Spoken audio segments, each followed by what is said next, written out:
When I think about my being productive, yeah, what makes me productive are the people that work with me. When I get an idea, the next thing I'm thinking about is who's going to help me to do it. I shoot an email, a whole project is executed. Okay? So, leadership is a big deal. And it's amazing that sometimes we don't trace our lack of productivity to that. There was a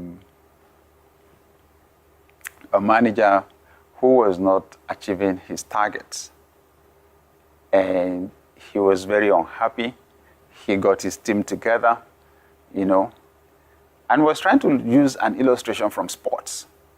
I said, look, you guys, you better do whatever it is you have to do so that this team is winning again. If you don't, you'll be fired one by one. Okay? If a team is not performing, you have to fire someone. Who is it? And all the players chorused, the coach. Okay? It's amazing how, we don't want to accept responsibility for what's going on. But if you are a leader, if you're a supervisor, if you're a manager, the point is your leadership skills will determine how productive your team is. You have to empower the team to be productive. You've got to give them the tools that will make it possible. You've got to help them to reduce the amount of time that they spend. You've got to invest in their ability to cultivate skills, better skills, to get their job done. Okay? That's what leadership is. You've got to set targets for them. You've got to challenge them to achieve the targets. Okay? So, leadership skills. Now let's take this at a national level.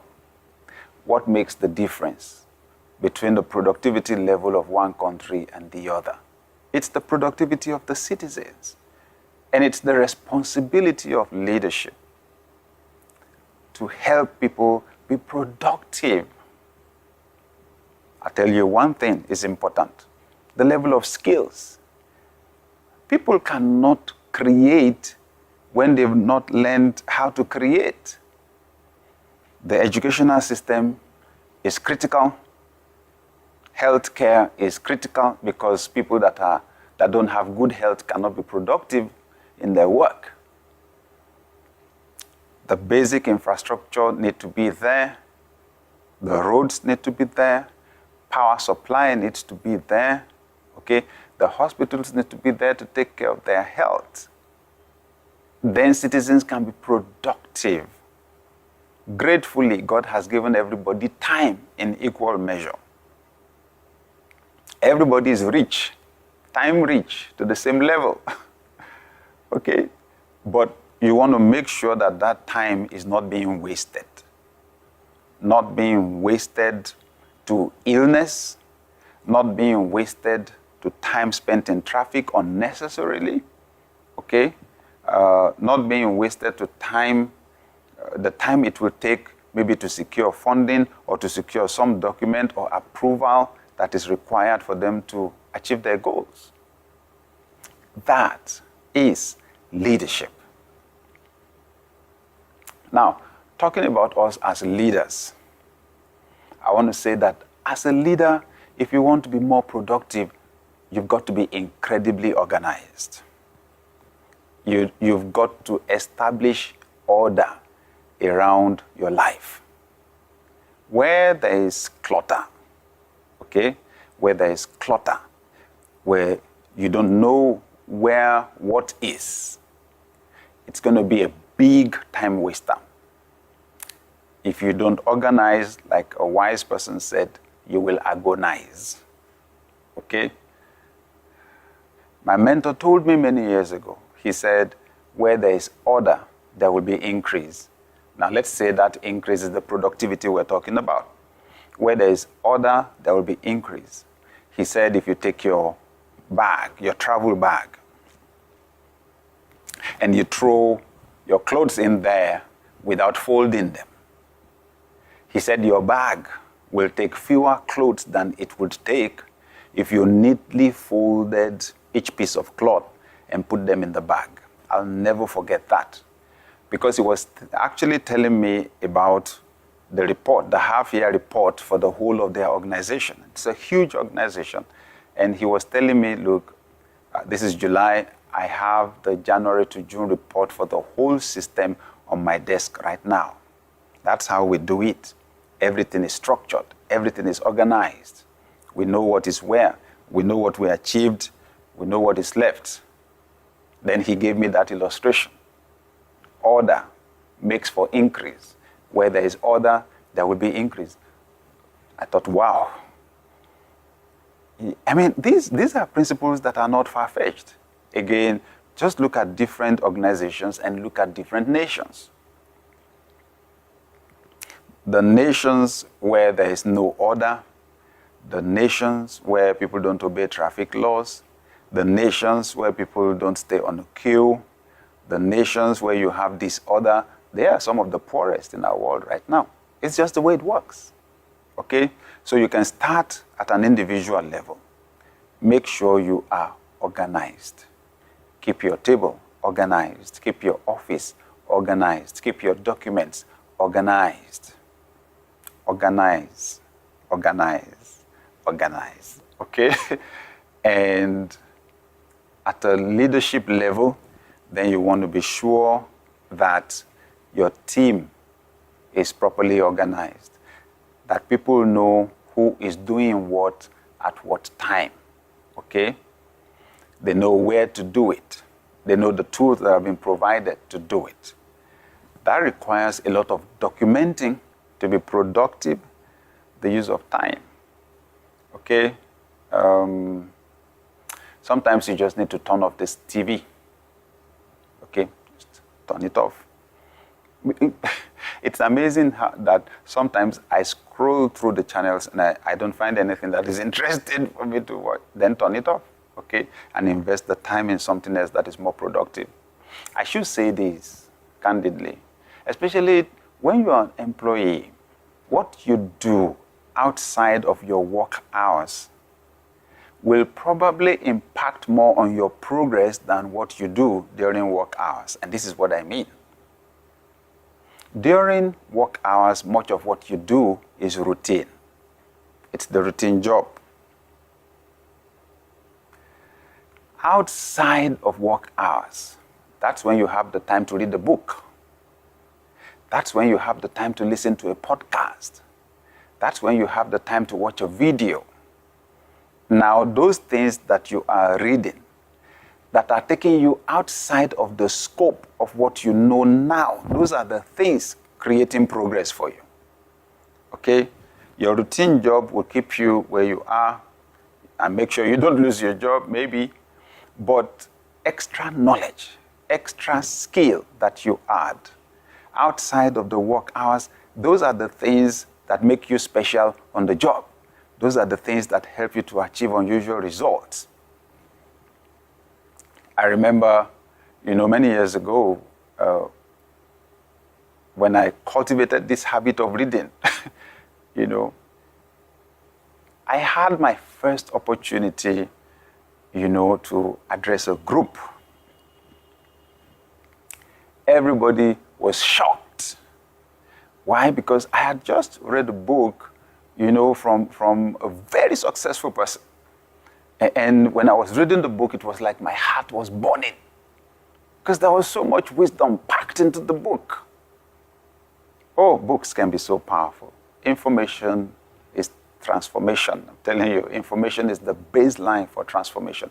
I was literally changing. My heart was expanding. So when I had the opportunity to speak, then I was saying things at that level that I got from this highly successful person. And people were shocked. It was like, wow. And sincerely speaking, my promotion, my rise was very fast in that organization. I was reading at CEO level. I remember when I would walk up to my boss and make suggestions about some of our operations, because I was reading things outside of the scope of my own job. I practically just wanted to help the CEO of the organization to do his job, period. So I was reading things that would be useful for him at his level. With that, I was seeing things from his level, and I was getting ideas. The first time I went to him, he was surprised. I gave him some sound ideas. He said, don't worry, we're going to tweak things sometime later. Not long from then, I went back again, gave him some more ideas. He took it in. The third time I went, he said, you know what, can you help me to document these things you're saying? Can you document these things you're saying? You know, and I did. Of course, sometimes, yes, when an organization is large, people expect the leader to just change things like that, but it's not that easy to change. Not that easy to change. It takes a lot more time to turn a truck than it takes to turn a small saloon car. So when the organization is small, it's easy to change things. When it's large, sometimes you have to take a lot of things into consideration. So my boss did not change things radically on the immediate, but something happened somewhere along the line. The opportunity came. He just changed almost everything. And to my surprise, almost all of those areas that I had highlighted to him and given him suggestions on, he put all of them under me. It was amazing. It was a huge promotion for me. He was conscious of those ideas that I had given him. Now I had the opportunity to execute. So what am I saying? When we say save time from watching the TV, save time from being on the internet or on social media, save time. The big question is, what should you do with the time? Upgrade your thinking, upgrade your skills. And remember, they say, it's a Chinese proverb, that when the student is ready, the teacher will appear. In other words, when we're ready for our opportunities, the opportunities will show up. Sometimes we pray for opportunities, but we're not ready for those opportunities. And if they show up, they'll be wasted. What we should rather do is to invest our time preparing for those opportunities. And that's why I'll say this. There is no limit to which you should develop your skills, your competencies, and your capacity. No limit. There is no degree to which you will do excellence that you will not find someone willing to pay you for it. Yeah, you will find someone that has the capacity to pay for it. So you just keep developing. That's what we should do with a lot of the time. Just keep developing, improving your skills. You want to be more productive. You want your results to be radically different. What you do outside of your time, outside of your work, what you do with the time outside of your work matters a lot. Try and save as much time as you can. Now remember, so that I can provide a balance, you need good sleep. You need to relax. You need recreation, okay? You need to spend time with your family, okay? But don't spend all the time on the things that actually are not moving you forward. Carve out the time to read, to study, to learn, to practice. Some people actually take on courses, educational courses, academic courses, which they push outside of the time for work. The thing is, you complete the program, you gain new competencies, you get new opportunities, okay, new doors to open for you. So, dear viewer, I am absolutely convinced that you and I have come into a new season of productivity, that our results are about to be multiplied many times over. I believe with increased capacity to achieve results will come promotion, a rapid promotion. Remember, when the student is ready, the teacher will appear. New opportunities are showing up for you now like you've never had before.